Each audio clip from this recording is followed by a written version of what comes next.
Herkese salam, hər vaxtınız xeyir olsun. Bugün litasfer bölməsinin izahından davam edirik. Bugün biz sizinlə öyrənəcəyik litasfer, yerin daxili quruluşu, süxurlar və həmçinin litasfer tavaları haqqında. Bildiyiniz kimi litasfer, litos daş, sfer təbəqə deməkdir. Yerin daş təbəqəsini öyrənir. Niyə birinci litasferi öyrənəcəyik? Çünki daha sonra belə qeyd edeyim ki, ilk litasfer, daha sonra atmosfer, atmos, hava, sfer təbəqə deməkdir. Daha sonra hidrosfer, hidrosu, sfer təbəqə və nəhayət biosfer, bios canlı, sfer təbəqə deməkdir. Sonda isə biosfer öyrənəcəyik. Bildiyimiz kimi birinci olaraq ərazi olmalıdır və ərazini öyrənirik harda litasferdir. Sonra ərazidə hava olmalıdır ki, sonda ən son insan gəlib yaşaya bilsin orada. Daha sonra üçüncü olmalıdır su, insan üçün vacib komponentlərdən və nəhayət sonda isə olur nə? İnsan özü gəlib formalaşır. Ümumiyyətlə, yerin yaranması haqqında müəyyən fikirlər irəli sürülür. Məsələn, kimsə deyir ki, yer ilk yarananda soyuq olub, kimlər deyir ki, yer ilk yarananda isti olub. Müxtəlif fikirlər var. Bununla bağlı müxtəlif təbii ki, belə deyim, fərziyyə də mövcud. Yəni, yerin yaranması üçün. Bunun üçün biz Kantın, Laplace'ın və digər alimlərin nəzəriyyələrini diqqətə alacağıq. Yəni, bunları nəzərdən keçirəcəyik. Ümumiyyətlə, yerin bir plan kimi formalaşması zamanı bildiyiniz kimi ilk əvvəl yer yarananda necə olur? Deyirik ki, ərazidə güclü, yəni vulkanizm prosesləri baş verir, yəni vulkanlar püskürür, lava püskürür və ilk onda yer necə olacaq? İlk olur nə? İsti. Daha sonra soyuq, sonra isti və dördüncü dövr bizə deyirik artıq buz dövrü, yəni soyuq dövr. Yəni isti, soyuq növbəşir. Artıq 5-ci dövr bizdə olacaq nə? Yaxın gələcəkdə artıq qlobal istiləşmə ilə üzbəüz qalacaq. Ümumiyyətlə, Kant və Laplace'ın nəzəriyyələri nəyə deyir? Deyir ki, yer əvvəlcə isti olur. Bayaq qeyd etdiyimiz. Və isti olduqdan sonra onun üst hissəsi, yəni həmin yer ərazisinin üst hissəsi yavaş-yavaş soyuyur. Və soyun sonra nə baş verir? Artıq o soyuduğu hissədə, üst hissə soyub düşünün. Aşağı hissədə artıq ərintilər nə haldadır? May bir-birinə sıxışır ərinti halında. Yerin daxilinə doğru formalaşır və bununla da yerin daxili quruluşunun formalaşmasını müəyyən edir. Təbii ki, onların hesablamalarına görə, onların fikirlərinə görə yerin bir planet kimi formalaşması 4-5 milyard il əvvələ gəlib çıxacaq. Təbii ki, yenə deyirik, biri var nəzəriyyə, biri var fərziyyə. Xahiş edirəm bunu qarışdırmayın, sizə bir izahını deyim. Fərziyyə odur ki, misal üçün mənim bir fərziyyəm. Yəni mən məsələn mənim beynimdə belə bir şey düşünürəm, hər hansısa bir hadisə fikrim. Mən onu nə edirəm? Fərziyyə irəli sürürəm. Məsələn deyirəm ki, tutaq ki, pəncərədən də məsəl üçün düşüb həyətə getmək olsaydı. Düzdür, pəncərədən düşə bilər. Amma məsələn yüksək mərtəbə binası, məsələn 16-cı mərtəbədən sən pəncərədən düşsən, təbii ki, yəni həyatın sonlanar. Məsələn bu mənim fərziyyəmdir. Təbii ki, demirəm, qorxmayın, narahat olmayın, yaxşıyam. Sadəcə bir misal olaraq deyirəm. Amma nəzəriyyə odur ki, məsələn mən deyirəm ki, biz pilləkənlə düşməliyik və ya liftdən istifadə etməliyik. Və mən bunu yazıram, əsaslandırıram. Bax, nəzəriyyə əsaslanır. Əsaslandırıram. Niyə biz pilləkənlə düşməliyik? Həm bizim sağlamlığımız üçün idman etmiş olar. Həm də bizim təhlükəsizliyimiz üçün. Bax, nəzəriyyə ilə fərziyyənin fərqli xüsusiyyətlərini bilin. Sonra dedik ki, Schmidt və Vesenkov da olub ki, müxtəlif fərziyyə irəli sürür. Onun da fikrinə görə, yəni bayaqkılar dedi ki 4-5 milyard il, yəni Laplace-la Kant, amma Schmidt ilə Vesenkov deyir ki, yox. Yerin yaranması 6-7 milyard il əvvəl olub. Qaz və tozlardan ibarət olub. Buludlar sıxılıb, kiçik tozlar əmələ gəlib. O tozlar da birləşib asteroidlər yaradıb, meteorlar yaradıb. Və ilkin soyuq yer yaranıb. Və fikir də nədir? Schmidt və Vesenkovun yer ilk soyuq oldu. Belə fərziyyə. Adından görə fərziyyədir, yəni fikirlərini deyirlər. Təbii ki, həmin əgər soyuqdursa, soyuq olanda nə edir? Ərintilər, ərinti halında olmur maddələr. Niyə? Çünki istidə əriyir, düzdürmü?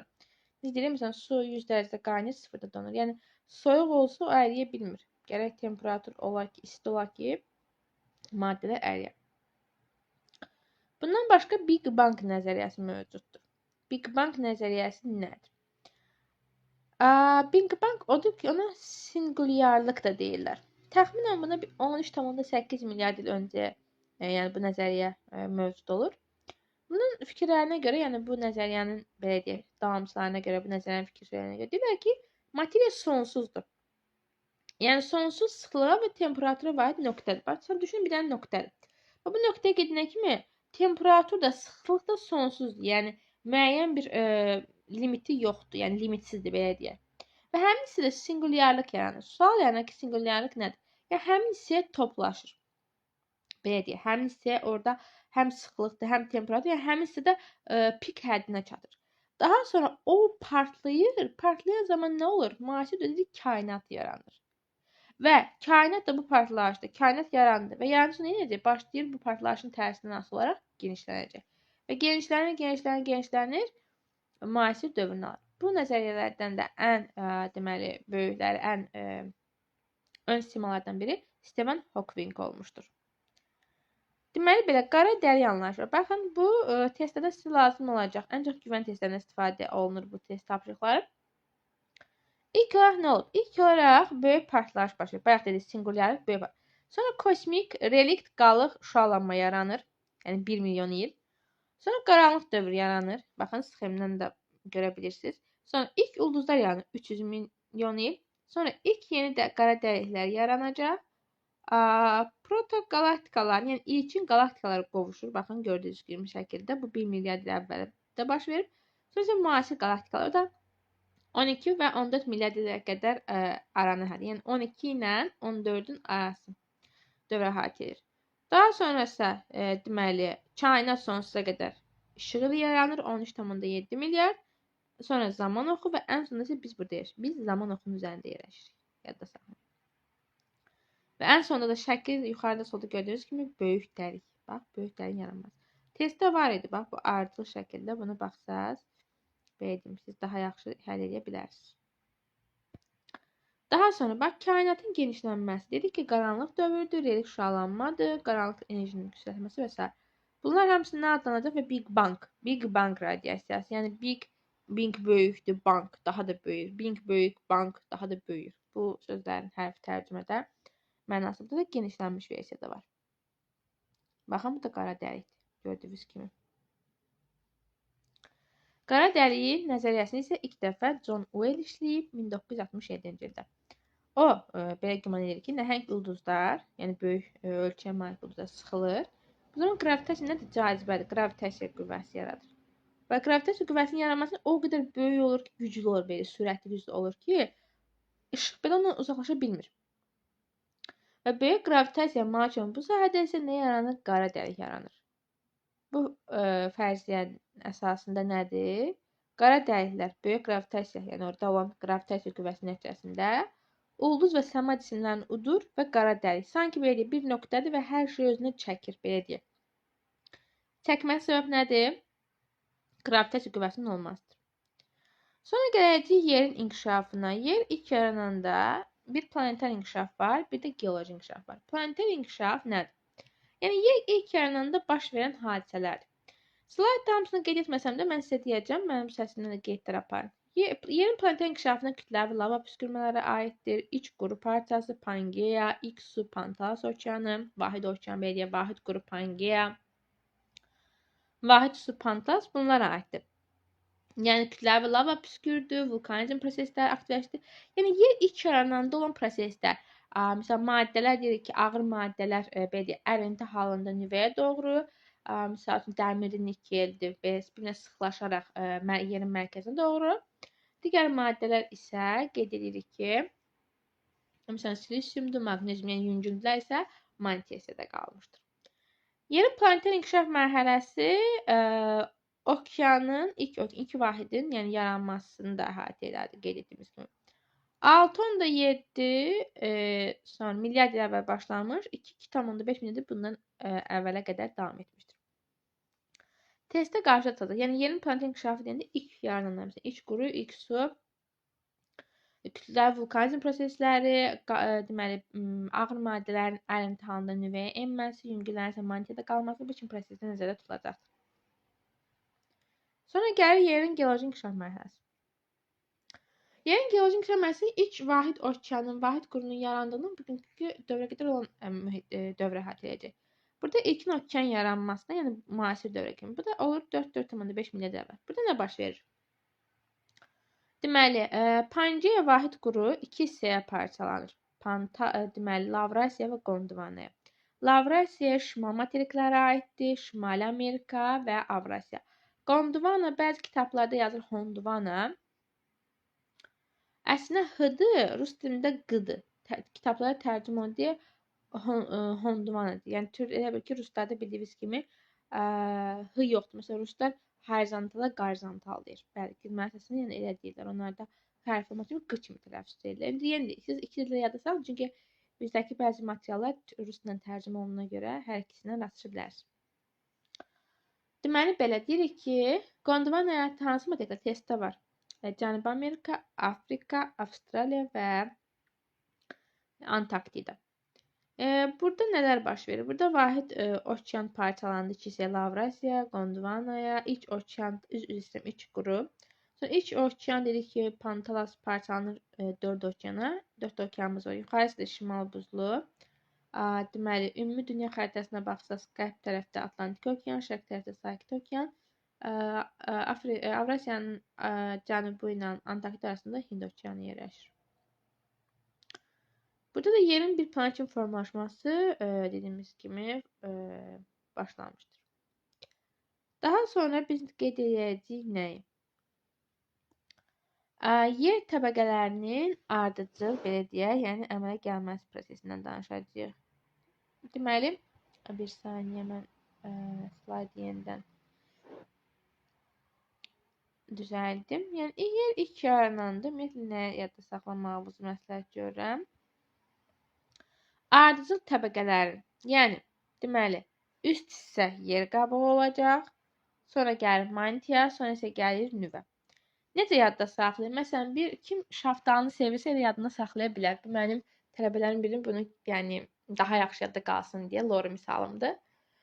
Deməli, şaftalının çəyirdəyi olacaq nüvə, yediyimiz lətli yer olacaq mantia, şaftalının qabığı isə olacaq nə? Yer qabığı.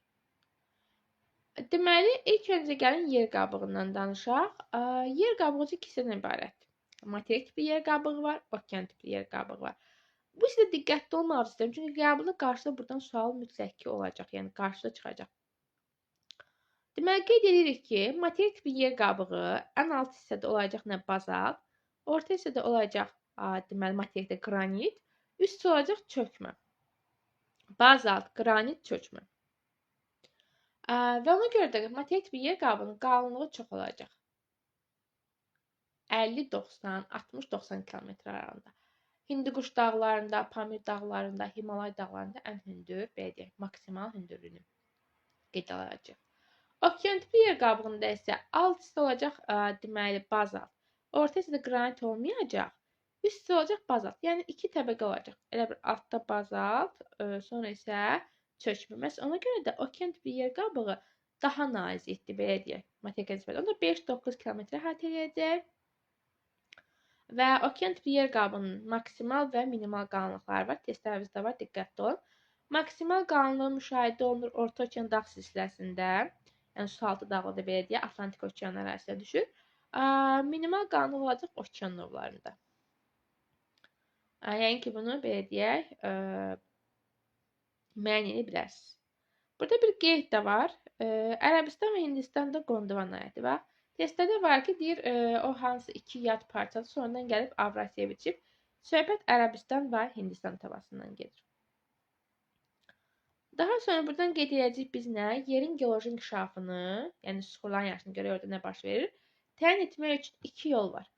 Bir nisbi yaş, bir də mütləq yaş var. Yadda saxlayın. Slaydda tərifi kiçik bir formada qoymuşam. Məsələn, yatım arzına görə suxurların yaşı təyin olunur. Çoxlu bitkilərin, belə deyək, qalıqlarının yatım ardıcıllığı və yaxud da ki, bitkilərin formalaşması dövründən onların yatımına uyğun olaraq yatım ardıcılığı və s. Yəni, hər tipdə görə bilərsiniz. Sadəcə sizə bir ipucu deyim. Burada yatım ardıcılığı sözü var. Yatım ardıcılığını yadda saxlasaz, bilin ki, o nisbi yaş deməkdir. Mütləq yaş isə radioaktiv maddələrin urandır, radiumdur, toriumdur və s. parçalanmasına görə. Yəni, radioaktiv. Burada isə yenə tərif çox uzun ola bilər. Siz radioaktiv maddə görəndə bilin ki, mütləq yaşdır. Nisbi yaşda yatım ardıcılı sözü hökmən ki olacaq. O sözə baxıb testləri asan bir şəkildə həll edə bilərsiniz. Məsələn, deyirik 74 min il əvvəl, ya da milyon il əvvəl il ərzində 100 qram uran, helium və qurğuşuna parçalanırdı. Helium uçurdu, qurğuşun isə qaliba parçalanmadı və biz ona görə yaş müəyyən edirik. Gördüyünüz şəkildə vahid qrup. Görürsünüz, materiklər bir-birinə bitişir. Hətta belə bir sual var. Məsələn, bu materiklərin belə deyək, testdə sual. Baxın, yuxarı hissədəki Avrasiyadır. Sağ hissədə. Sonra sol tərəfdə yuxarıda olur Şimali Amerika. Aşağı cənub qərbdə olacaq Cənubi Amerika. Sonra Afrika. Bu hissədə olacaq Avstraliya. Bu isə Antarktida. Vahid okeanda Pantalas. Sonra litosferdə biz bayaq dedik, alt hissə olur bazalt, orta hissə olur da deməli materik tipində qralit, üst hissə olur nə? Çökmə. Amma okeanda isə aşağıda bazalt, ortada qranit olmur, yuxarısı çökmə olur. Bizim müəyyən sərhədlərimiz var. Məsəl üçün, Konrad sərhədi var. Konrad sərhədi bizdə olacaq nə? Qranitlə bazalt arasında yerləşən bu xətti görürsünüz. Həmin xətt olacaq nə? Deməli, Konrad sərhədi. Moxorovich sərhədi isə üst mantiya və ya yuxarı mantiyanın yuxarı hissəsindən bazalt arasındakı qat. Moxorovich sərhədi isə deyirik nə? Bu olacaq. Sonra Benioff zonası. Benioff isə astronosferlə yuxarı mantiya arasında yerləşir. Gutenberg sərhədi var. Tezi çox düşmür, amma yenə də bilməyimiz məsləhətdir. Aşağı mantiyanın astronosfer arasındadır. Mən bayaq deməyi sizə unutdum. Deməli, biz bayaq danışdıq nədən? Yer qabından danışdıq. Mantiyadan danışmadıq. Mantiya özü deyirik ki, iki hissəyə yuxarı mantiya, alt mantiya, ya da üst və ya da alt mantiya, yuxarı, aşağı və ya da alt, üst, hər ikinci deyə bilərsiniz. Alt mantiya nüvəyə yaxın olduğu üçün orada temperatur daha yüksəkdir. 2000-2500 arasında dəyişir. Alt mantiyanın yuxarı hissəsindən yer qabı birləşərək litosfer, astronosfer təbəqələrini yaradır. Sonra nüvə. Nüvə isə temperaturu 5000 dərəcə Selsiyə qədər olan, baxın burada qırmızı görürsünüz ha. Həmisi nüvədir. Olan və sarı hissəmsin. Nüvə olur. Deməli, nüvə də iki hissədəndir. Daxili və xarici. Burada gördüyünüz şəkildə qırmızı olan daxili nüvədir. Bu sarı rəngdir də, səhv eləmirəmsə. Bu rəng olur nə? Deməli, xarici nüvə. Sonra daxili mantiya, üst mantiya şəkildən gördüyümüz kimi, astronosfer də üst mantiya ilə yer qabığı arasında yerləşən hissədir. Litosfer isə yer qabığına deyirik. Okean tipli yer qabığı okeanda, materik tipli yer qabığı isə qitə qabığı kimi göstərilib. Sonra, deməli, yerin daxili quruluşundan biz danışdıq. Bunu siz slaytda da oxuyacaqsınız. Yadda bir şey saxlayın ki, mantiyada yüngül maddələr, məsələn, silisyumdur, maqneziumdur. Halında olur. Nüvədə isə ağır qatlaşmış ərinti halında, məsələn, dəmirdir, nikeldir və sair maddələr. Burada isə mən bayaq sizə izah elədim, yenə də baxarsınız. Və dünyada ən dərin çökəlik Sakit okeanda yerləşir, Mariana çökəlidir.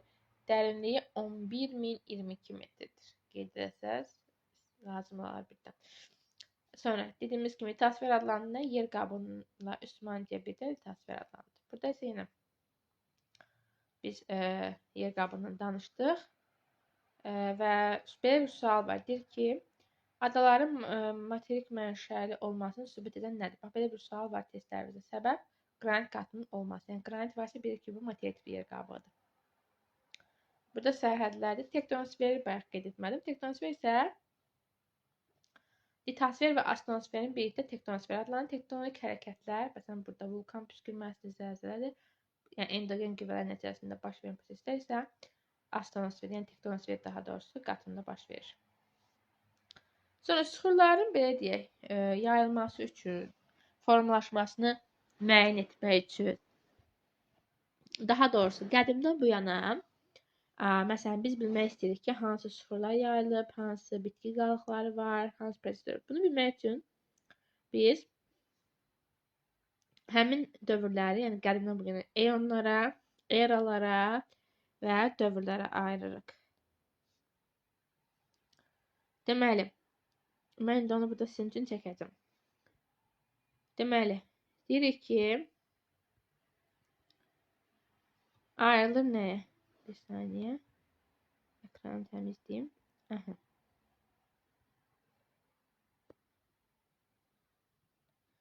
Deməli, dedik ayrılır nəyə?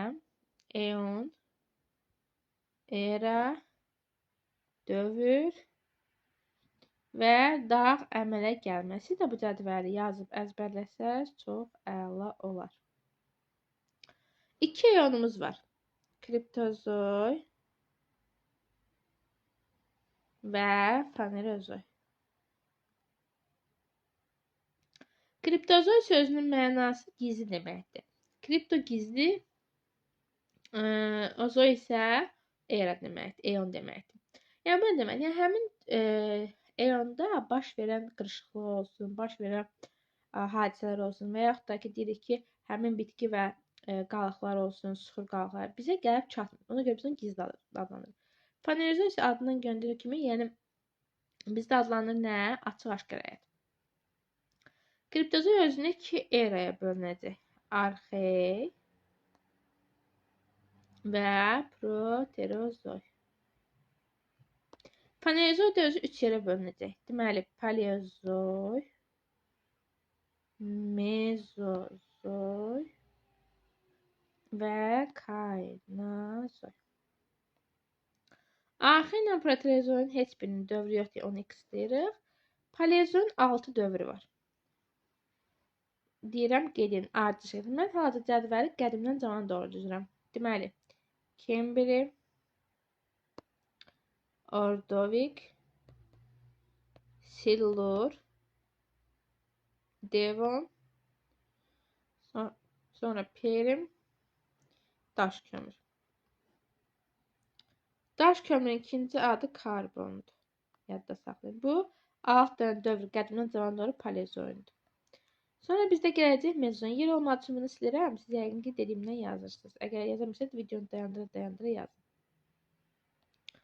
Sonra mezozoyun da 3 dövrü var. Qədimdən cavana doğru düzürəm. Trias, Jura və Təbaşir. Daha sonra kaynozoyda da 3 dənə olacaq.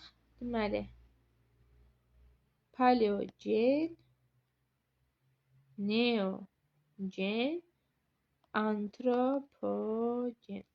İkinci adı isə 4-cü dövrdür. Daha sonra deməli, mən burada düzdüyüm qədimdən cavana doğrudur. İndi davam edəcəm mərhələni deyim, sonra sizə bir neçə qeyd deyəcəm. 5 davam edəcəm mərhələsi var. Baykal, testlərimizdə var Kaledon, Hertsin, Mezozoy və yaxud da Kimerik adı var və Alp qırışıqlığı. Deməli, Baykal qırışıqlığı Arxey proterozoy və paleozoyun ilk dövrünün Kembirini əhatə edir. Sonra digər 3 dövrü Ordovik, Silur, Devon, Kaledonu əhatə edir. Perimdən daş kömürü də Hertsin əhatə edəcək.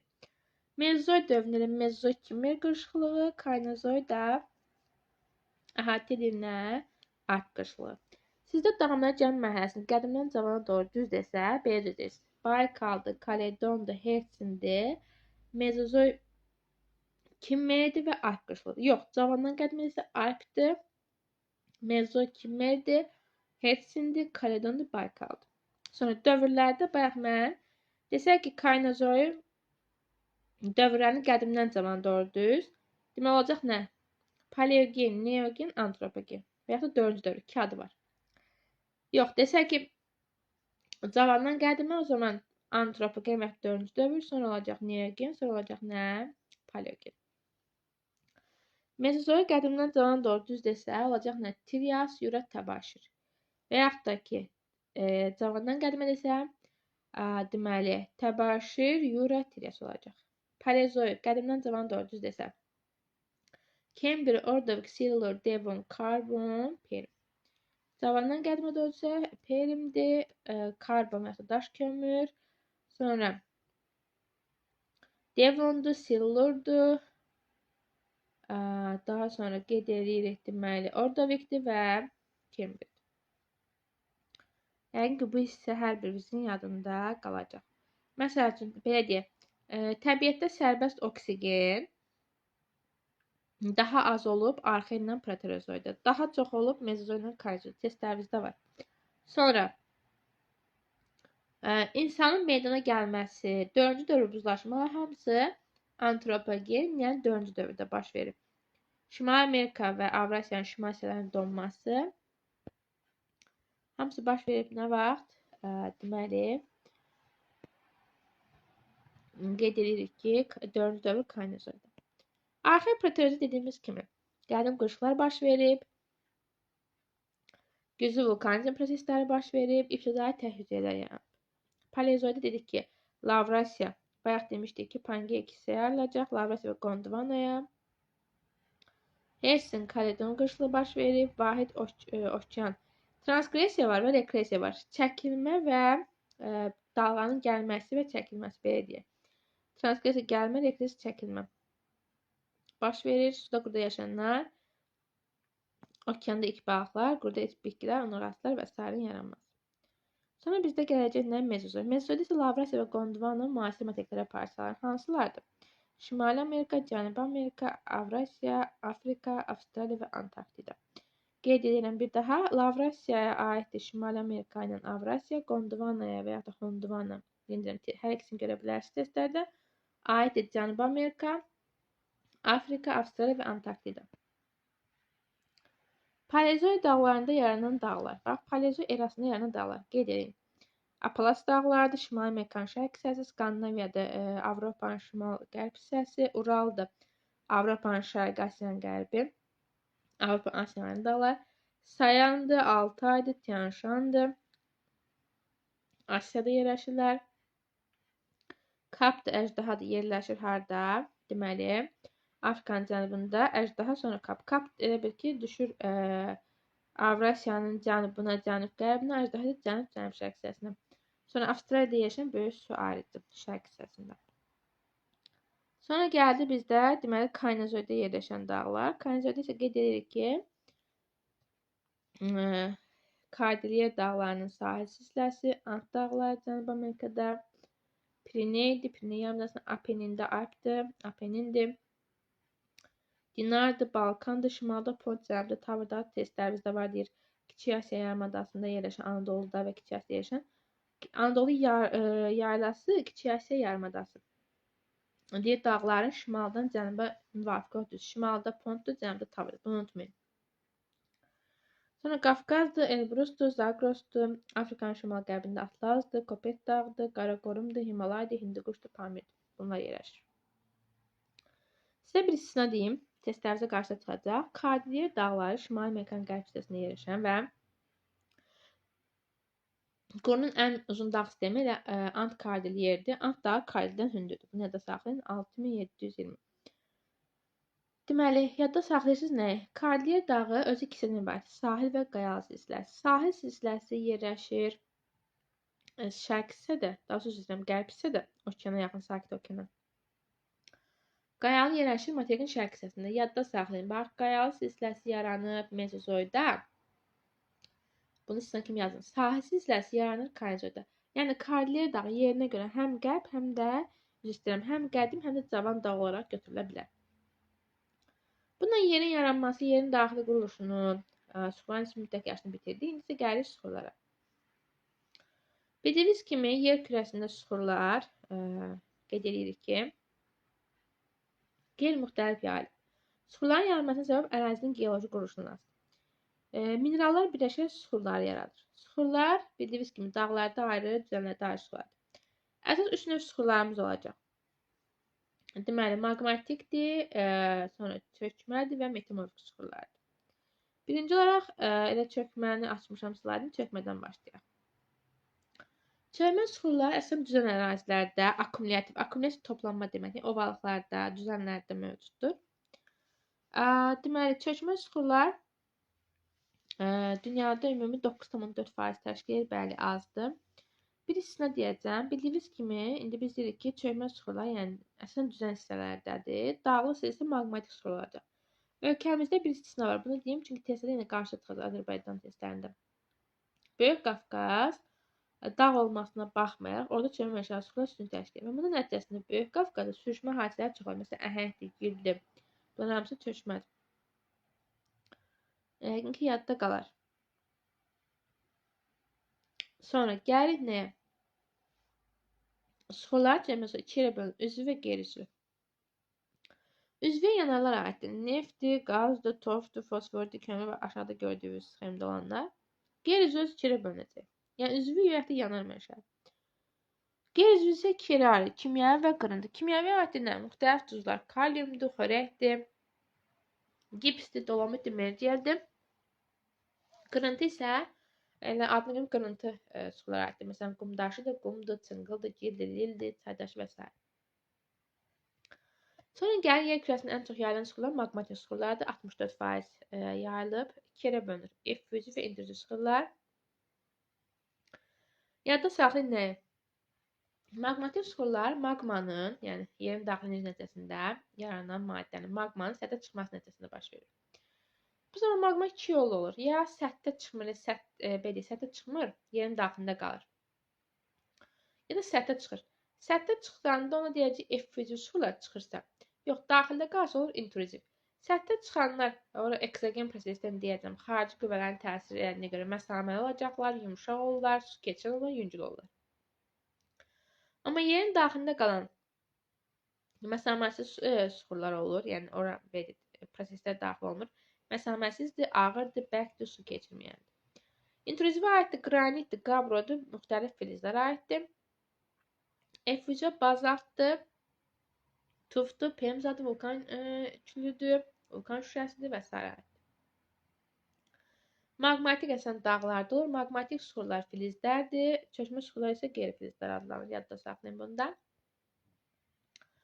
Bir də gəlir bizə metamorfik sular. Yer kürəsinin 26.5%-nə aiddir. Metamorfik sular yüksək təzyiq və temperatur nəticəsində yer səthinə çıxan və maqmatik suxurun maqmatik suxura. Həmçinin çökmə suxurun çökmə suxura və yaxud da çökmənin maqmatikin çökməyə çevrilməsi zamanı yaranan suxurlar.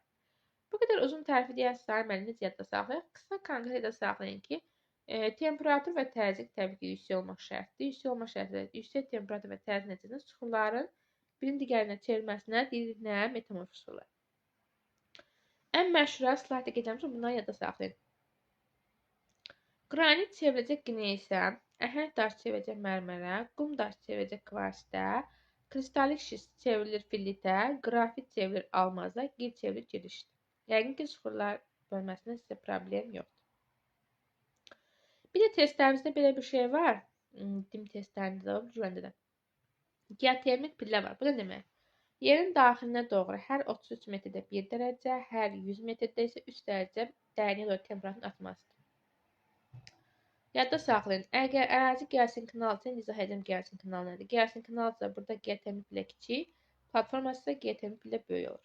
Yadda saxlayın. Buna qeyd kimi yazın. Gəldik Gərsin kanala. Gərsin kanal nədir? Bax, yer səthi ya platformadır, ya da Gərsin kanaldır. Bax, bunu unutmayın, yadda saxlayın. Əgər Gərsin kanalsa, deməli nədir? Yer səthinin belə fəal olan, sabit olmayan, mütəhərrik, daim hərəkətdə olan seismik proseslər, vulkan, zəlzələ kimi endogen, yəni daxili qüvvələrin təsir etdiyi proseslərin baş verdiyi ərazilərə deyirik nə? Geosinklonal ərazilər. Geosinklonal qurşaq aşağıdakı zonalar, yəni geosinklonal ərazilərində aşağıdakı ərazilər nəzərdə tutulacaq. 1. Ant Kordilyer geosinklalı. 2. Alp-Himalay geosinklalı. 3. Sakit Okean odlu qövsü. 4 isə Orta Okean silsiləsi, yəni rift dərələri. Mən istəyirəm bu xəritdə sizə göstərim. Baxın, hərəsini bir rəngdə deyirəm ki, yaxşı görsün. Bax, bura Ant Kordilyer adından götürülür. Bax, bu hissəyə düşən ərazi Ant Kordilyer. Yazıram qısa. Ant Kordilyer. Kordilyer. İkinci rəngi dəyişir. Bax, bu hissə olur bizdə nə? Alp, Himalay geosinklalı. Sonra bu hissə olacaq bizdə. Bax, bu hissədə. Sakit Okean odlu qövsü. Sakit Okean adlı qövsü və daha sonra isə bu isə də olacaq bizdə Orta Okean dağ silsiləsi. Orta Okean dağ silsiləsi. Yəni Atlantik Okeanın mərkəzi və şimal hissələri belə deyək. Bu əraziyə düşən ərazilər, yəni bu formada olan ərazilər bizdə adlandırılır nə? Geosinklinal ərazilər, yadda saxlayın. Yəni yer səthinin mütəhərrik hissələrini biz deyəcəyik nə? Geosinklinal hissələr. Bunu öz dəftərinizdə də qeyd edin. Sonra bizə mənim bu çəkdiyim sxem kimi lap bu hissəni skrin edin dərs sahəsində və yaxud da mən burada yazdım, siz öz xəritələrinizdə baxın ki, yadınızda yaxşı qalsın. Deyirik ki, geosinklinal qurşaqlar yerləşən ovalıqlar və yaylalara gəlin baxaq. Geosinklinalda yerləşən ovalıq və yaylalar Meksikadır, böyük hövzədir. Ərazi orada göstərilib xəritdə. Padan, Orta Dunay, Kolxida, Küraz, İran, Tibet və Anadolu yaylaları. Ərazi orada siz öz xəritənizdə baxacaqsınız. Deməli, başqa hansı ərazilərdir? Məsələn, qeyd edə bilərik ki, geosinklinal zonalarda ərazi olaraq Colorado'dur, böyük hövzədir, Kolxida Gürcüstan ərazisindədir, Padan İtaliya ərazisindədir. Kürazdır, Araz ovalığıdır, Lənkərandır, bunlar desə bizdədir. Sonra, deməli, geosinklinalda bildiyiniz kimi qalxma və enmə prosesləri baş verəcək. Qalxmaya biz deyəcəyik nə? Antiklinal, yəni yer səthinin qalxan hissələridir, belə deyək. Bu qalxma olacaq antiklinal, enmə olacaq nə? Sinklinal. Yadda qalar yəqin ki. Yəni antiklinal qalxmadır, sinklinal enmədir. Bu təbii ki, geosinklinallar üçün xarakterlidir. Geosinklinalların inkişaf mərhələsini 4 dövrə ayırırıq. Təbii ki, bildiyiniz kimi geosinklinal formalaşma var? Kaynozo erasında. Birinci mərhələ nə baş verir? Yer qabının demək ki, çox hissəsi, əksər hissəsi enməyə baş verəcək. Burada dəniz hövzəsi yaranacaq, qalın cırmı suxur qatı toplanacaq. Burada temperatur yavaş-yavaş artdığına görə təzyiq. Metamorfizləşmə nədir? Yəni metamorfik suxurların yaranması üçün şəraitdə metamorfizləşmə deyil, yüksək temperatur təzyiq şəraitində metamorfizləşməyə səbəb olacaq. İkinci mərhələ olacaq bizdə nə? Yer səthi, deməli, enməyə davam edir. Amma bu zaman qalxır. Birincidə enəcək böyük hissə. İkincidə enmə ilə yanaşı qalxmalar baş verəcək. Və bu suxurlar toplanmasına yanaşı vulkanizm fəaliyyəti artacaq, aktivləşəcək.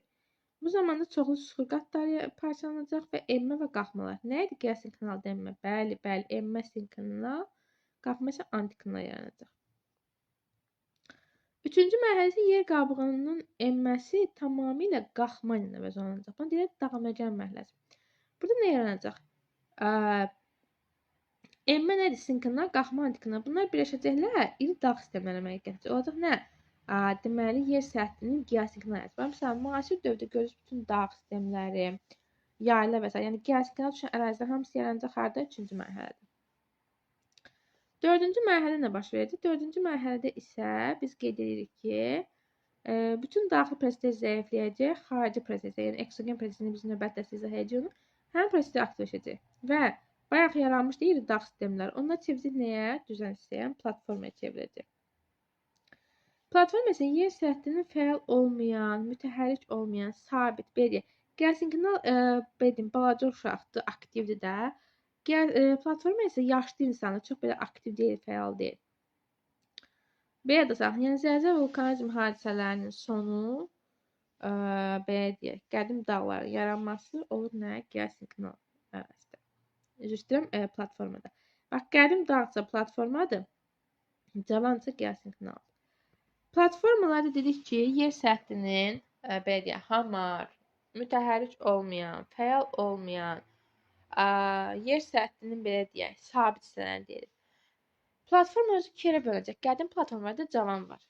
Qədimlər belə bir sual da var ki, deyir qədim platformanın bünövrəsi nə vaxt yaranıb? Arxev və proterozoyda yaranıb. Diqqətli olun. Demək olar ki, testlərdə çözəcək sualların izahı bu slaydda var və mən də özümdə deyirəm sizə. Arxev və proterozoy yaranıb. Bura nələr aiddir? Şimali Amerika, Cənubi Amerika, Afrika, Antarktida, Avstraliya, Avrasiya daxil platformalar hansılardır? Şərqi Avropadır, Sibirdir, Çindir, Koreyadır, Hindistandır. Bunlara aiddir. Cavanlar isə paleozoyda yaranıb. Bunlardan nəyə yada saxlayın? Ən məşhurlar Turandır, Qərbi Sibirdir, Ön Qafqazdır. Bax, yadda saxlayın. Ən məşhur. İndi burada mən 4 dənəsinin adını verdim. Deməli, Turan yerləşədə Özbəkistan, Türkmənistanda. Sonra Qərbi Sibirdir, Ön Qafqazdır, Qərbi Avropa, Almaniya, Polşa ovalıdır. Yəni ən məşhurlar Turanla Qərbi Sibir və Ön Qafqaz. Ön Qafqazda baxanda Qərbi Sibirlə Turan daha belə deyək də ən məşhurlardır. Sizə sualda verir, məsələn deyir ki, cavan platformaları seçin. Sizcə nə Turanla Qərbi Sibir? Əgər Ön Qafqazdasa Ön Qafqazda. Qərbi Avropa və Almaniya, Polşa ovalı çox da testlərdə istifadə olunur. Və böyle bir sual slayd testlərimizdə var. Yəni Ön Qafqaz Turan Xəzərin şərq hissəsi, Qərbi Sibirin şimalına, Ön Qafqaz düşür şimal-qərb hissəsinə, Qərbi Avropada Xəzərin qərb hissəsində yerləşəcək.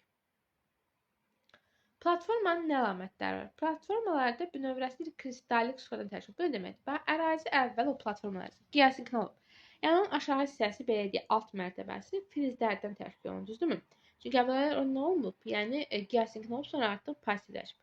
Və artıq passivləşən zaman platforma üst hissədə çökmə suxlar yayılır və kristallik bünövrənin açılması deyəndə, yəni kristallik bünövrənin səthə çıxması deyəndə həmin o altda olan filizlərin belə deyək, müxtəlif eksogen prosesdə küləyindir, suyun, çayındır, eroziyanındır, dalğanın və s. fəaliyyəti nəticəsində səthə çıxmasına deyirlər. Kristallik bünövrə haqqında testdə də belə nəzəri suallar var. Platformanın alt mərtəbəsidir. Orada olan suxurlar dediyimiz kimi filizlər, yəni maqmatik və metamorfoz suxurlardan təşkil olunub. Platformanın tərkib hissəsinə sipərlər, yəni qalxdığı hissə edilir nə? Qalxan və yaxud da sipərlər deyilir. Dağların aşınmış hissələrində olur. Yəni qədim dağlar aşınır, eksogen prosesi nəticəsində. Eksogen də xarici qüvvədir. Məsələn, çaydır, küləkdir, dalğadır, buzlaqdır. Bunların fəaliyyəti nəticəsində aşınır. Və sipərdə filiz faydalı qazıntılar səthə yaxın olduğuna görə həmin ərazilər deyirik ki, kristal bünövrə səthə çıxır. Çökmə qatda nələr olur? Çökmə isə platforma örtüsünün üst mərtəbəsi. Deməli, kristal bünövrə olur alt mərtəbə, çökmə qat isə üst olur. Platforma örtüsünün üst hissəsi olacaq. Çökmə suxurlar üfüqlər şəklində yatırlar. Buranın hansılara aiddir? Neftdir, daş kömür, yəni çökmə mənşəli suxurlar aiddir. Yanar mənşəli, üzvü mənşəli daha doğrusu yanar ikisi eyni şeydir deyə bilərsiniz.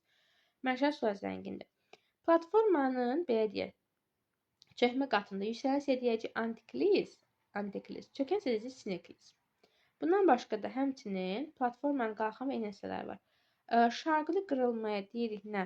Yəni qırılma səthi olur, deməli horst, yəni qalxma. Üfüqi struktur isə olur nə? Graben. Graben enmədir, horst qalxmadır. Buna da saxlayın. Məsəl üçün Afrikada yerləşən, Afrikanın şərq hissəsi, Şərqi Afrika sınma zonası. Həmin şərqində yerləşən deməli göllər, Tanganikadır, Nyasadır, Rudolf və s. Onlar hamısı qırılma zonasında yerləşir. Bunu da yadda saxlaya bilərsiniz. Sonra dedik hansılar olduğunu. Daha sonra dedik horst nədir, graben nədir? Horst qırılmanın mərkəzi hissəsində qalxması nəticəsindədir. Belə deyək. Həmin harda başlayır? Məsələn, Afrika sınma zonası əsasən Qırmızı dənizdən başlayır, cənub istiqamətdə 3000 km qədər uzanır. Afrikada yerləşən Ruvanzeri horstu diqqəti cəlb edir. Bax, belə bir sual var idi. Deyir ki, Afrikada hansı horst yerləşir? Söhbət Ruvanzeridən yerləşir. Slayda diqqət edərsəz, sualın cavabını tapacaqsınız. Graben isə iki tektonik qırılma arasındakı hissənin enməsi nəticəsində formalaşmış mənfi struktura deyilir. Grabenin mərkəzi enmə hissəsi həm də rift dəyərləri adlanır. 100 və 1000 km uzanan rift dəyərləri rift zonalarını deməli eləyir, əmələ gətirir. Gördüyünüz kimi, baxın, enmə hissələri bizdə adlanır nə? Graben, qalxma hissə olur nə? Horst. Bax, dedik, antiklinal deməli qabarıq formadır. Antiklinal geosinklinalın qalxmasına deyirik antiklinal, enməsinə deyirik nə? Sinklinal.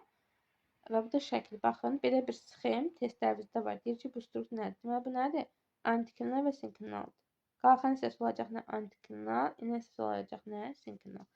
Bununla da biz sizlə yerin daxili quruluşu, litosferin yaranması, inkişafı, daha sonra suxurlar, daha sonra deməli geosinklinal və platforma haqqında müəyyən məlumatlar əldə etdik. Yəqin testlər işlə sizə lazımdır. Və bunu da deyim unutmadan.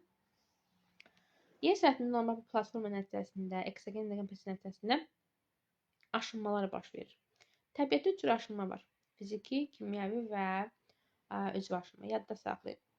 Kimyəvi aşınma əslində ekvator ərazisi, yəni rütubətin çox olduğu ərazidə baş. Addan gördüyüm kimyəvi, yəni oradan sıxırlar suyun təsiri nəticəsində öz formalarını dəyişdirir. Buna deyirik nə? Kimyəvi aşınma. Fiziki aşınma isə olur bizdə tropikdə quru, amma temperatur aşınması da deyirlər. Tropik ərazilərdə gündüzlər çox isti, gecələr isə çox soyuq olur. Gündüzlər istidən sular genişlənir, məsaməsi artır. Gecələr isə sıxılır və belə deyək, məsaməsi azalır. Və bu proses müəyyən müddət davam etdikdən sonra artıq sular neyinir? Aşınır. Məsələn, şahid dağlar fiziki aşınma nəticəsində yaranır. Son, üzvü aşınma isə həm bitki, belə deyək, temperaturun, həm də yağıntının normada olduğu ərazi, yəni mülayim ərazilərdə var. Bitki və heyvan qalxaların aşınması nəticəsində yaranır. Testlərdə sizə soruşsaq ki, məsələn, biz sizə tropik 23,5-dir, ekvatorda 0-da yerləşir. Əgər fiziki aşınmanın intensiv getdiyi ərazi deyilsə, tropik ərazilərdir. Zəif müşahidə olunur deyilsə, ya siz üzvü aşınmanı seçməlisiniz, ya da ki, demək, kimyəvi aşınmana diqqət edərsiniz. Və yaxud da sizdən kimyəvi aşınmanın üstün getdiyi, intensiv getdiyi deyirsə, siz ekvator ərazini, yox, kimyəvi aşınmanın zəif müşahidə olunan ərazi deyirsə, deməli seçməlisiniz hansıları? Tropik və mülayim ərazilər. Yəqin ki, yadda qalar. Ən çox da tropik seçməyimiz məqsədə uyğundur. Artıq bunu da biz deməli mövzunun izahını etmiş olduq. Nəsə əlavə dediyimiz kimi digər bölümlərdə biz vulkan və zəlzələlər, tasvir tavalarının da izahına inşallah baxacağıq. Bugünlük bu qədər. Əsas düşmürük, maksimum dərəcədə motivasiya oluruq. Dərs izahlarını izləyib, sonra testləri işləyib, daha sonra isə göndərdiyim test izahlarına baxıb, qeydlər götürməyi, testləri işləməyi unutmayın. Çünki hər birindən qəbul imtahanında testdən rastlaşa bilərsiniz. Sonra deməli deməyin. O zaman bugünlük bu qədər. Hələlik növbəti dərslərdə görüşənədək. Sağ olun, hələlik.